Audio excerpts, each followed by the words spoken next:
Hello dear students, welcome to my YouTube channel. Dear students, ইতিমধ্যে আমি যোগাযোগ শিক্ষাৰ বিষয়ে আলোচনা আৰম্ভ কৰিছো।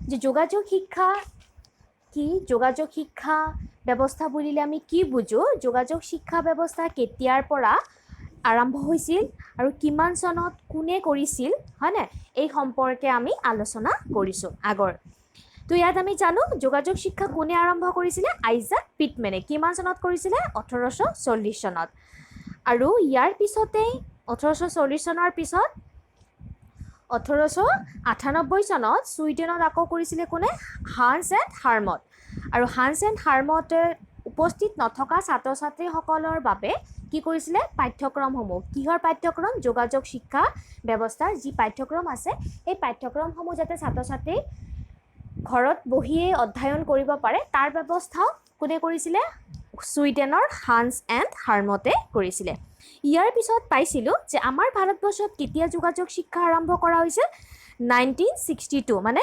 1962 চনত ভাৰতৰ প্ৰথম এই শিক্ষাৰ সূচনা হৈছিল আৰু প্ৰথম কোনে ক'ত কৰিছিল দিল্লী বিশ্ববিদ্যালয়ত আৰু এই শিক্ষা ব্যৱস্থাৰ প্ৰথম আৰম্ভ কৰিছিল দিল্লী বিশ্ববিদ্যালয় 1962 চনত পৰা তো আজি আমি জানিম যোগাযোগ শিক্ষাৰ ডেফিনেশ্যন মানে তোমালোক জানাই অসমীয়াত কোৱা হয় কি সংজ্ঞা যে সংজ্ঞা মানে এজন মানুহৰ মতামত যে ইয়াৰ মতামতটো কি আছিল যে তেওঁৰ যোগাযোগ শিক্ষা মতে বিশেষজ্ঞসকলৰ মতামত কি আছিল আৰু শিক্ষা কৰ্তৃপক্ষসকলে তেওঁ যোগাযোগ শিক্ষাৰ প্ৰতি কি মতামত আগবঢ়াইছিল সেই মতামত কেইটামান আমি আজি জানিম ইয়াত দুটা মতামত আছে তোমালোক স্ক্ৰীনত চাবা ইয়াত তোমালোক দেখা পাই আছা যে ইয়াত ডব্লিউ কুলে কৈছিলে যে তেওঁৰ মতে হৈছে ডব্লিউ কুলৰ মতে হৈছে যোগাযোগ শিক্ষা হৈছে এক পদ্ধতি য'ত বিদ্যালয় বিশ্ববিদ্যালয় আৰু অন্য শৈক্ষিক সংস্থাবোৰে সম্পূৰ্ণ বা আংশিকভাৱে ডাকযোগে নিৰ্দেশনা প্ৰদান কৰে আমি জানো যে যোগাযোগ শিক্ষা ব্যৱস্থাই হৈছে কি আদান প্ৰদান কৰাৰ এটা সিস্টেমেটিক হয়নে যে আমি যেনেকৈ চিঠি পত্ৰসমূহ আদান প্ৰদান কৰোঁ আৰু মানুহৰ যি বা বাতৰিসমূহ চিঠি পত্ৰৰ জৰিয়তে আমি কৰিও তেনেকৈ শিক্ষাটোক কি কৰিছিলে যোগাযোগৰ মাধ্যমত শিক্ষাৰ সিস্টেমেটিকটো বনোৱা হৈছিল সেইবাবে কৈছে যে বিদ্যালয় বা বিশ্ববিদ্যালয় স্কুল বা ইউনিভাৰ্চিটিৰ কথা কৈছে বা অন্যান্য যিবিলাক শৈক্ষিক বা যিবিলাক শিক্ষাৰ অনুষ্ঠান আছিল সেই শিক্ষাৰ অনুষ্ঠানবিলাকৰ সংস্থাবিলাকে সম্পূৰ্ণ বা আংশিকভাৱে ডাকযোগে নিৰ্দেশনা প্ৰদান কৰে যেই শিক্ষাৰ সংস্থাবিলাকে কি কৰিছিলে ডাকযোগেৰে যে মানুহলৈ প্ৰেৰণ কৰিছিলে টেলিভিছনৰ জৰিয়তে হওক মেইলৰ জৰিয়তে হওক হয়নে এনেকৈ বাৰ্তাবিলাক প্ৰদান কৰা চিষ্টেমেটিকটো কোৱা হয় কি যোগাযোগ শিক্ষা এইটো কাৰ মতে আছিল ডব্লিউ কুলৰ মতে এতিয়া আমি জানিম নেক্সটটো তোমালোক দেখা পাইছে স্ক্ৰীনত যে এনচাইক্লোপিডিয়া ব্ৰিটানিকা বুলি কোৱা হয় ব্ৰিটেনিকাৰ্ছ মতে কি কৈছিলে যে যোগাযোগ শিক্ষা হ'ল শিক্ষা প্ৰদানৰ এক পদ্ধতি য'ত ছাত্ৰ ছাত্ৰী বিশেষকৈ প্ৰাপ্তবয়স্ক ব্যক্তিয়ে ডাকযোগে বা অন্য উপায়েৰে পাঠৰ শিক্ষা লাভ কৰে আৰু সম্পূৰ্ণকৰণৰ পিছত সেইবোৰ বিশ্লেষণ সমালোচনা আৰু ফলাফলৰ বাবে পঠিয়ায় আমি জানো যোগাযোগ শিক্ষাৰ মাধ্যমটোৱে কেনেকুৱা আছিল যে শিক্ষকসকললৈ তেওঁলোকে কি কৰিছিলে ছপা কৰি যে ছাত্ৰ ছাত্ৰীসকলক পঠাই দিয়া হৈছিল হয়নে কোনে পঠাইছিলে শিক্ষকসকলে কিতাপ পত্ৰসমূহ প্ৰস্তুত কৰি ছপাই পিনে শিক্ষাৰ্থীসকলৰ ডাকযোগেৰে প্ৰেৰণ কৰিছিল আৰু শিক্ষাৰ্থীসকলে সেইসমূহ অধ্যয়ন কৰি পাঠৰ লগত জড়িত প্ৰশ্নাৱলীৰ উত্তৰ কৰি শিক্ষকলৈ পঠাই দিছিল আৰু উত্তৰসমূহ পৰীক্ষা কৰি শিক্ষকসকলে প্ৰয়োজনীয় দিহা পৰামৰ্শ ডাকযোগেৰেই শিক্ষাৰ্থীসকললৈ পঠিয়াইছিল আৰু সেইবাবে যোগাযোগ শিক্ষা ছপা শিক্ষণ সামগ্ৰীৰ ওপৰত ভিত্তি কৰি শিক্ষা লাভ কৰা হয় কাৰণেই যোগাযোগ শিক্ষাক ডাকযোগে শিক্ষা বুলিও কোৱা হয় তোমালোক জানিবা যে যোগাযোগ শিক্ষাটোক আকৌ কি শিক্ষা বুলি কোৱা হয় ডাকযোগেৰেও কিন্তু কোৱা হয় কি কাৰণত এই কাৰণত যে ইয়াক ছপা কৰি ছাত্ৰ ছাত্ৰীসকলক প্ৰেৰণ কৰা হয় আকৌ ছাত্ৰ ছাত্ৰী তেওঁলোকৰ অধ্যয়ন কৰি তেওঁলোকে প্ৰশ্নাৱলীৰ উত্তৰসমূহ লিখি পিনে আকৌ ডাকযোগেৰে শিক্ষকলৈ প্ৰেৰণ কৰি দিয়ে আৰু সেইবাবে যি বিশ্লেষণৰ আছিল সমালোচনা আছিল বা ফলাফলবিলাক যে ছাত্ৰ ছাত্ৰীসকলৰ পৰীক্ষা দিয়াৰ পিছত যিটো ফলাফল দিয়া হয় আৰু সেই ফলাফলক ডাক যোগেৰেই পঠাই দিয়া হৈছিল। সেইবাবে এই শিক্ষাটোক কোৱা হয় কি যোগাযোগ শিক্ষা বা ডাক যোগেৰে শিক্ষা। তো এইটো পালোঁ আমি এনচাইক্লোপিডিয়া ব্ৰিটানিকাৰ মতে। এতিয়া আমি জানিম যে দুটা আমি ডেফিনেশ্যন আলোচনা কৰিলোঁ, দুটা সংজ্ঞা। এতিয়া আমি নেক্সট জানিম যে যোগাযোগ শিক্ষাৰ বৈশিষ্ট্য, যাক কোৱা হয় কেৰেক্টাৰিষ্টিক্স অফ কৰেছপণ্ডেঞ্চ এডুকেশ্যন, যে যোগাযোগ শিক্ষাৰ বৈশিষ্ট্যসমূহ আলোচনা কৰিম। যোগাযোগ শিক্ষাৰ সংজ্ঞা আলোচনা কৰিলোঁ, এতিয়া আমি যোগাযোগ শিক্ষাৰ বৈশিষ্ট্য। যোগাযোগ শিক্ষাৰ বৈশিষ্ট্যসমূহ আমি জানিম যে এটা যোগাযোগ শিক্ষাৰ মাধ্যমবিলাকতো আমি জানোৱেই কেনেকৈ কৰিছিলে, মানুহে টেলিভিশ্যনৰ জৰিয়তে, মানুহে ৰেডিঅ'ৰ জৰিয়তে, হয়নে? আৰু আধুনিক প্ৰযুক্তি বিজ্ঞানৰ যেতিয়া প্ৰভাৱ নাছিলে সেইবিলাক মানুহে কি কৰিছিলে, সেই সময়ত যিবিলাক কি আছিল ৰেডিঅ'ৰ জৰিয়তে মানুহে কৰিছিল, টেলিভিশ্যনৰ জৰিয়তে ঘৰতে বহিয়ে শিক্ষাৰ সামগ্ৰীসমূহ, শিক্ষাৰ বা বাতৰিসমূহ ঘৰত বহিয়েই তেওঁলোকে আয়ত্ত কৰিছিল। আৰু পিছত কি কৰিছিলে, সেই খবৰসমূহ তেওঁলোকে টেলিভিশ্যন বা ৰেডিঅ'ৰ জৰিয়তে পোৱাৰ পিছত তেওঁলোকে এই শিক্ষাৰ সুবিধাখিনি ল'বলৈ আগবাঢ়ি গৈছিল আগ্ৰহী ছাত্ৰ ছাত্ৰীসকল। আৰু ইয়াৰ পিছত তেওঁলোকে ঘৰত বহিয়ে যি শিক্ষাৰ যেনেকুৱা ছিষ্টেমেটিক্সবিলাক বনাই দি আছিল, সেনেকৈ তেওঁলোকে কৈছিলে ঘৰত বহিয়ে এই শিক্ষাৰ সুবিধাখিনি গ্ৰহণ কৰিয়েই আছিল। তো ইয়াত আমি জানিম যে যোগাযোগ শিক্ষাৰ বৈশিষ্ট্যবিলাক কেনেকৈ কি আছিল। যেনেকুৱা 1 নম্বৰতে আমি পাম, কেইটামান আলোচনা কৰিছোঁ। 1 নম্বৰ চোৱা, শিক্ষা ব্যৱস্থা সময়সীমাৰ মাজত আবদ্ধ নহয় আৰু শিক্ষা হৈছে জীৱনজোৰা প্ৰক্ৰিয়া। আমি প্ৰত্যেকেই জানো এই শিক্ষাটো কেনেকুৱা আছিল, যে শিক্ষা ব্যৱস্থা হৈছে সময়সীমাৰ মাজত আবদ্ধ নহয়, হয় নাই? যে যোগাযোগ শিক্ষা সময়সীমাৰ মাজত আবদ্ধ এইকাৰণে নহয়, ইয়াৰ কোনো ধৰাবন্ধা নীতি নিয়ম নাই আৰু বয়সৰ সীমাবদ্ধতা ইয়াত দিয়া হোৱা নাছিল, কাৰণ যেতিয়াই ব্যক্তিয়ে বিচাৰে তেতিয়াই এই শিক্ষাৰ সুবিধাখিনি গ্ৰহণ কৰিব পাৰে। আৰু এই শিক্ষা হৈছে জীৱনজোৰা প্ৰক্ৰিয়া, যে মানুহে জীৱনজোৰা মানে যে যেতিয়াই বিচাৰিব তেতিয়াই ল'ব পাৰিব। বয়সৰ যিহেতু কোনো ধৰণৰ ধৰাবন্ধা বা বাধ্যতামূলক নাই, যে যিটো আনুষ্ঠানিক শিক্ষাত আছে, যিহেতু আমাৰ অগতানুগতিক শিক্ষাৰ ছিষ্টেমত কিন্তু নাই, হয় নাই? আৰু যোগাযোগৰ মাধ্যমৰ শিক্ষাটো হ'ল আমাৰ অগতানুগতিক শিক্ষাৰ এটা মাধ্যম। তাৰ পিছত আমি 2 নম্বৰত জানিম যে শিক্ষাৰ্থীসকলৰ ইচ্ছা বা স্বাধীনতাৰ ওপৰত গুৰুত্ব দিয়া হয়। আমি জানো ছাত্ৰ ছাত্ৰীসকলৰ ওপৰতহে আমি গুৰুত্ব দিব লাগিব। যিসকল ছাত্ৰ ছাত্ৰীয়ে বিচাৰিব তেওঁলোকেহে এই শিক্ষাৰ সুবিধাখিনি গ্ৰহণ কৰিবলৈ আগবাঢ়ি আহিব। তদুপৰি শিক্ষাৰ্থীৰ সময় আৰু সুবিধাৰ প্ৰতিও লক্ষ্য ৰখা হ'ব, হয়নে নহয়? কাৰণ শিক্ষাৰ্থীৰ সময় আৰু সুবিধাখিনি লক্ষ্য ৰাখিব লাগিব, কাৰণ গোটেইখিনিকে আমি ফ্ৰীডম দিব শিক্ষাৰ ব্যৱস্থাৰ ক্ষেত্ৰত নোৱাৰোঁ। যে যোগাযোগ শিক্ষাৰ ক্ষেত্ৰত খালি কি নাছিলে, যে সময়সীমা বাধ্যতামূলকতো নহয়, কিন্তু তাতে এটা নিৰ্ধাৰিত সময় থাকিব। যিটো আনুষ্ঠানিক শিক্ষাত কি থাকে, পূৰ্ব নিৰ্ধাৰিত পৰিকল্পনাসমূহ দিয়া থাকে, যে নিয়ম নীতিসমূহ পূৰ্ব নিৰ্ধাৰিত দিয়া থাকে, যে সেই কেতিয়া এক্সাম হ'ব, কেতিয়া ৰিজাল্ট হ'ব, হয় নাই? কেতিয়া তোমালোকক ৰিজাল্ট ঘোষণা কৰা হ'ব, কেতিয়া পাঠদান দিয়া হ'ব, পাঠদান দিয়াৰ সময়সূচী, সকলোখিনি দিয়া থাকে। তো ইয়াত কি থাকিব, যিসকল ছাত্ৰ ছাত্ৰীয়ে বিচাৰিব তেওঁলোকেতো গৈ পিনে শিক্ষকসকলৰ পৰা প্ৰত্যক্ষভাৱে এই শিক্ষাৰ সুবিধাখিনিও গ্ৰহণ কৰিব পাৰে। কিন্তু যদি যিসকল ছাত্ৰ ছাত্ৰী যাব নোৱাৰিব বিদ্যালয়লৈ, তেওঁলোকে ঘৰত বহিয়ে অধ্যয়ন কৰিব, তেওঁলোকৰ বাবে কৈছোঁ যে তেওঁলোকে কেনেকৈ কৰিব। তেওঁলোকৰ ক্ষেত্ৰত যে সময় আৰু সুবিধাৰ প্ৰতি লক্ষ্য ৰখা হ'ব, যিটো সময় দিয়া থাকিব সেইটোৰ প্ৰতি ছাত্ৰ ছাত্ৰীসকল লক্ষ্য ৰাখিব লাগিব, যে সেই সময়ৰ ভিতৰতে আমি এই শিক্ষাৰ সুবিধাখিনি, যেনেকুৱা এডমিশ্যনৰ কথা কওঁ, যেতিয়া এডমিশ্যন ল'ব তেওঁলোকে বিদ্যালয়ত নামভৰ্তি কৰিব লাগিব, নামভৰ্তিৰ সময়ত কেইটা সময় দিয়া থাকিব, সেই সময়ৰ ভিতৰতে গৈ পিনে তেওঁলোকে কৰিব লাগিব। যিহেতু ইয়াত বয়সৰ কথা নাই, কিন্তু সময়সীমাটো কি থাকে, পূৰ্ব নিৰ্ধাৰিত দিয়া থাকিব। ছেকেণ্ড আমি বৈশিষ্ট্যটো পালোঁ। তেনেদৰে 3 নম্বৰ বৈশিষ্ট্য জানিম, এই শিক্ষা শিক্ষাৰ্থী কেন্দ্ৰিক, যত নিৰ্দেশনাকে প্ৰয়োজনীয় সমল ব্যক্তি হিচাপে যোগদান কৰে। কাৰণ আমি জানো ইয়াত কোৱা হ'ব কি, যে শিক্ষাৰ্থী কেন্দ্ৰিক এইকাৰণে এইটো শিক্ষক প্ৰধান শিক্ষা ব্যৱস্থা নহয়, এইটো হৈছে কি শিক্ষাৰ্থী প্ৰধান শিক্ষা ব্যৱস্থা। শিক্ষাৰ্থীয়ে যেতিয়াই বিচাৰিব তেতিয়াই এই শিক্ষাৰ সুবিধাখিনি গ্ৰহণ কৰিব পাৰিব, কাৰণ ইয়াত কোনো ধৰণৰ বাধ্যবাধকতা নাই, কোনো ধৰণৰ নিয়মৰ ক্ষেত্ৰত কটকটীয়া নহয় বা কঠোৰ নহয়, হয়নে? সেইকাৰণে কৈছে যে শিক্ষাৰ্থী কেন্দ্ৰিক শিক্ষা ব্যৱস্থা। নেক্সট আমি জানিম 4 নম্বৰ পইণ্টছ।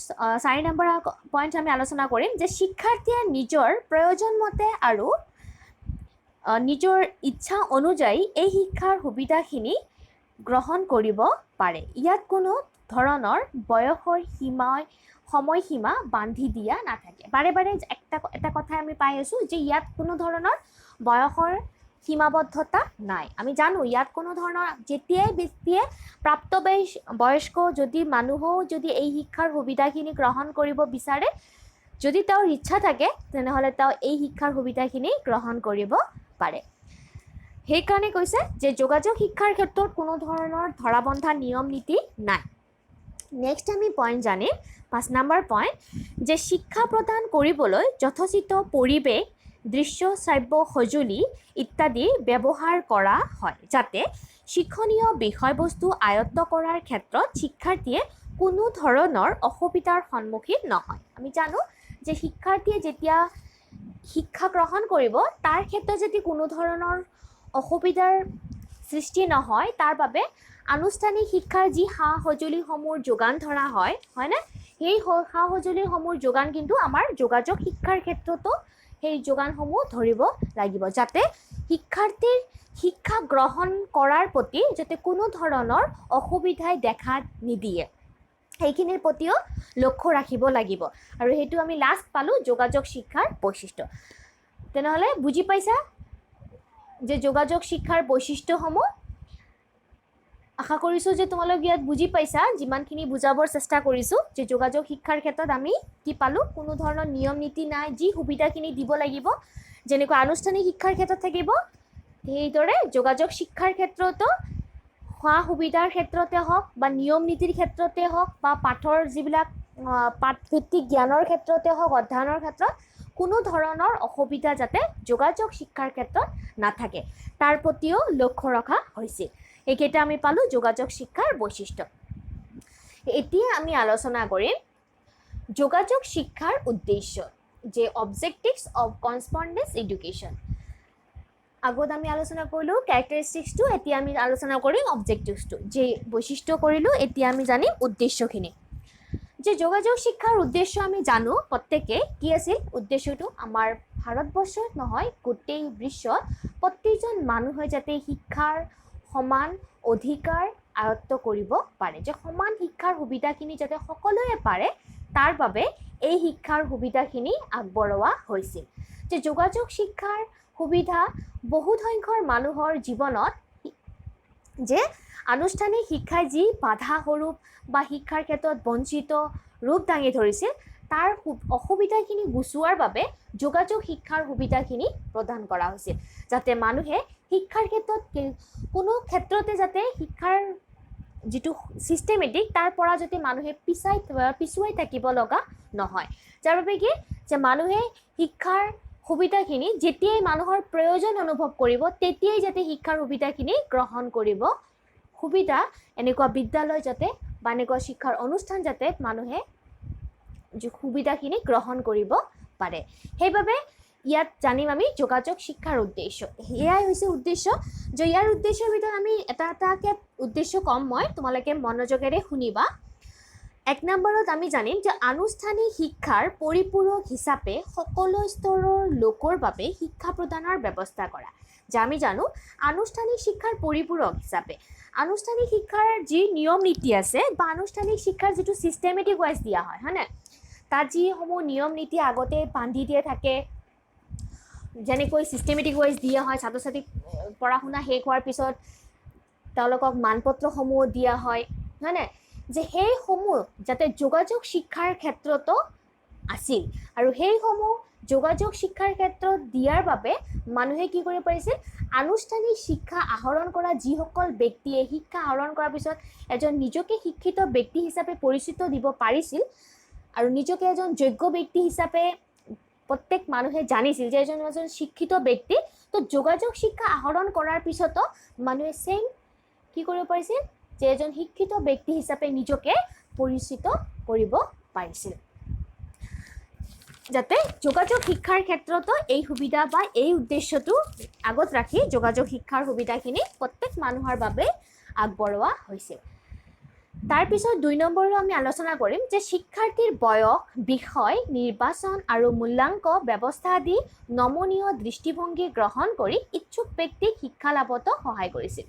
যে ইয়াত কোনো ধৰণৰ কি নাছিল, বয়স সীমা নাথাকিব, কোনো ধৰণৰ ছাত্ৰ ছাত্ৰীসকলৰ ক্ষেত্ৰত বিষয়সূচী যি বিষয়সূচী থাকিব, যে যিবিলাক পাঠৰ যিবিলাক জ্ঞান অধ্যয়ন কৰিব তাৰ যি বিষয়সূচী থাকিব, আৰু নমনীয় কৈছে আৰু দৃষ্টিভংগী গ্ৰহণৰ প্ৰতি ইচ্ছুক ব্যক্তি, যে যিসকল ব্যক্তিয়ে ইচ্ছা প্ৰকাশ থাকিব নিজে শিক্ষাৰ প্ৰতি আগবাঢ়ি আহিব, শিক্ষা আহৰণ কৰাৰ প্ৰতি, তেওঁলোকৰ ক্ষেত্ৰত যাতে বহুত সংখ্যক কি হ'ব পাৰে সুবিধা এটা দিব পাৰোঁ, তাৰ বাবে যোগাযোগ শিক্ষাৰ উদ্দেশ্য আগত ৰাখি এই মানুহসকলৰ বাবে শিক্ষাৰ সুবিধাখিনি আগবঢ়োৱা হৈছিল। 3 নম্বৰত জানিম যে নিয়মীয়াকৈ শ্ৰেণীত উপস্থিত নথকাৰ বিকল্প হিচাপে উচ্চ শিক্ষাৰ সুবিধা প্ৰদান কৰা। আমি জানো যে আনুষ্ঠানিক শিক্ষা আহৰণ কৰিবলৈ গ'লে আমি কি কৰিব লাগিব, যে নিয়মিত বিদ্যালয়ত গৈ পিনে শিক্ষাৰ সুবিধাখিনি গ্ৰহণ কৰিব লাগিব। যিহেতু আনুষ্ঠানিক শিক্ষাৰ বিকল্প শিক্ষা ব্যৱস্থা স্বৰূপে যোগাযোগ শিক্ষাক দাঙি ধৰা হৈছে, সেইবাবে আনুষ্ঠানিক শিক্ষাৰ যি সমস্যাসমূহ দেখা যাব, যে আনুষ্ঠানিক শিক্ষাৰ কি সমস্যা হ'ব, যে বিদ্যালয়লৈ যাব লাগিব, তাৰে যি নিয়ম নীতি থাকিব সেইবিলাক মানি চলিব লাগিব, আৰু সেইবিলাক ক্ষেত্ৰত যিসকল ছাত্ৰ ছাত্ৰী এই নিয়ম নীতিসমূহ মানিব নোৱাৰিব বা বিদ্যালয় সদায় দিনে যাব নোৱাৰিব, তেওঁলোকৰ বাবে এই যোগাযোগ শিক্ষাৰ উদ্দেশ্য আগত ৰাখি এই সুবিধাখিনি আগবঢ়োৱা হৈছিল। তাৰপিছত জানিম যে কম বয়স আৰু অধিক দক্ষতাতে উচ্চ শিক্ষাৰ ব্যৱস্থা কৰা, যে বহুত সংখ্যক মানুহ থাকে কম বয়সতে শিক্ষাৰ পৰা বঞ্চিত হ'ব লাগে, আৰু তেওঁলোকে যদি বিচাৰে তেওঁলোকৰ উচ্চ দক্ষতা গঢ়ি তুলিবৰ বাবে আৰু উচ্চ শিক্ষা গ্ৰহণ কৰাৰ প্ৰতি তেওঁলোকেও যদি আগ্ৰহী থাকে, তেওঁলোকৰ যোগাযোগ শিক্ষাৰ গ্ৰহণ কৰি বা যোগাযোগ শিক্ষাৰ দ্বাৰা উচ্চ শিক্ষা গ্ৰহণ কৰি আগবাঢ়ি আহিব পাৰে।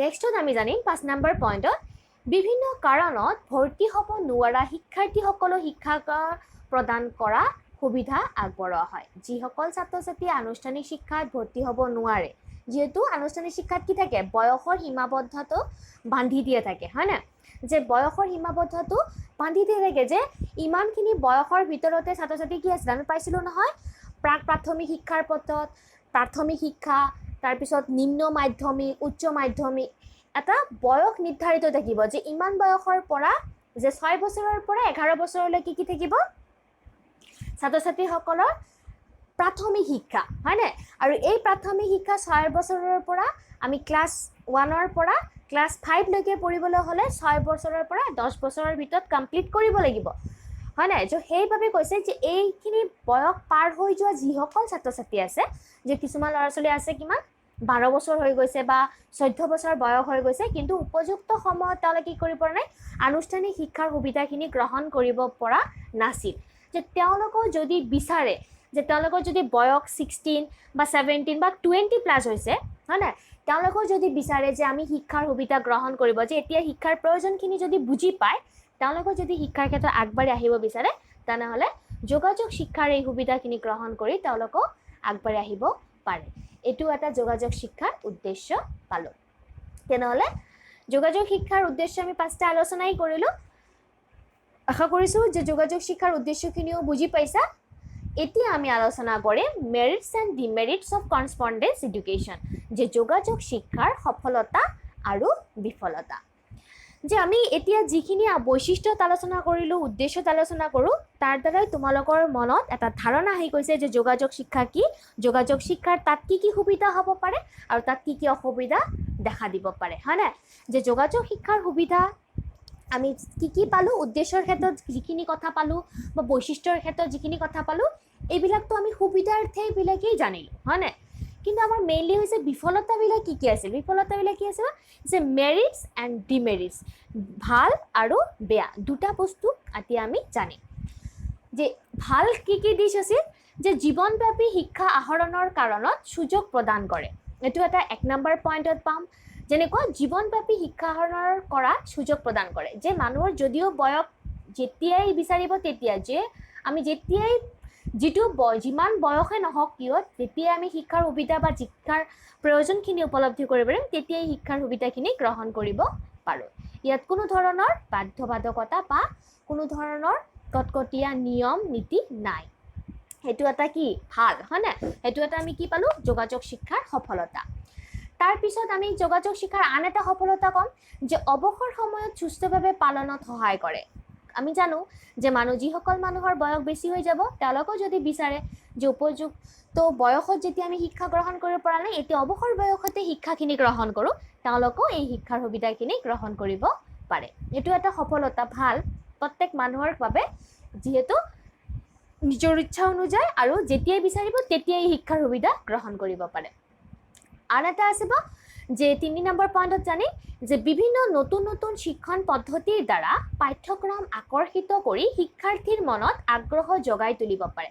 যেটো এটা ভাল কথা যে যোগাযোগ শিক্ষাই মানুহৰ ক্ষেত্ৰত কি কৰিব পাৰে যে যি বিষয় বাস্তৱভিত্তিক যিবিলাক যে কাৰ্যক্ৰমৰ বাবে যি জ্ঞানৰ প্ৰয়োজন সেই জ্ঞান আমাক যোগাযোগ শিক্ষাৰ পাঠ্যক্ৰমৰ জৰিয়তে আহৰণ কৰিও আমি আয়ত্ত কৰিব পাৰোঁ।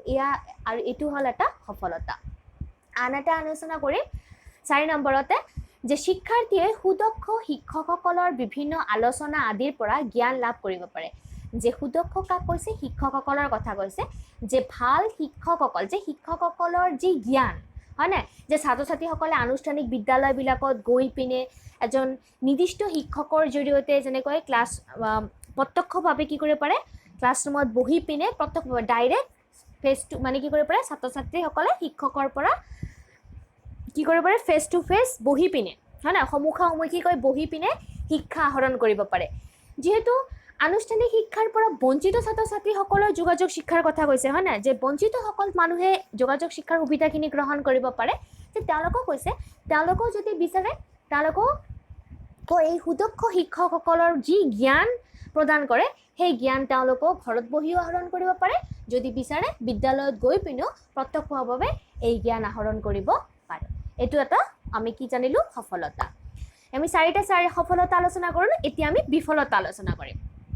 বিফলতাৰ ক্ষেত্ৰত কি বিফলতা আছে যে বেয়া কি প্ৰভাৱ আছে হয় নাই ডিমেৰিটছ কোনবিলাক যে ভাল যিবিলাক বস্তু পালোঁ তেনেহ'লে বিফলতাবিলাকৰ ক্ষেত্ৰত কি আহিব বিভিন্ন ধৰণৰ কি বিফলতা আহিব পাৰে যে শিক্ষাৰ্থীসকলৰ মাজত সক্ৰিয়তাৰ অভাৱ আৰু পৰিলক্ষিত হোৱা দেখা যায়। সক্ৰিয়তা মানে কি আছিল যে যিসকল কিছুমান আমি কি প্ৰত্যেক মানুহে কিন্তু শিক্ষাৰ সুবিধাখিনি বুজি নাপায় যে প্ৰত্যেক মানুহে শিক্ষাৰ যি প্ৰয়োজন আছে প্ৰত্যেক মানুহৰ ক্ষেত্ৰত আমি এই সক্ৰিয়তা মনোভাৱখিনি আমি দেখা নাপাওঁ। প্ৰত্যেক ব্যক্তিৰ ক্ষেত্ৰত যাৰ প্ৰয়োজন উপলব্ধি কৰিছে হয় নাই তেওঁ দেখা যায় যে কোনোবা মানুহে হায়াৰ ছেকেণ্ডেৰী বা মেট্ৰিক পাছ কৰাৰ পিছতে চাকৰি পাই গৈছিল যে তেওঁ মানুহজন যদি তেওঁৰ চাকৰিৰ ক্ষেত্ৰত যদি উচ্চ প্ৰমোশ্যন লাভ কৰিব বিচাৰে হয় নাই যে তেওঁ যদি চাকৰিৰ ক্ষেত্ৰত উচ্চ পদত যদি নিযুক্তি পাব বিচাৰে যিটো চাকৰি কৰি আছে কোনোবা মানুহে এতিয়া যিটো পোষ্টত চাকৰি কৰিছে তাৰ ওপৰৰ পোষ্টত যদি চাকৰি মানে ক্ষেত্ৰত আগবাঢ়ি যাব বিচাৰে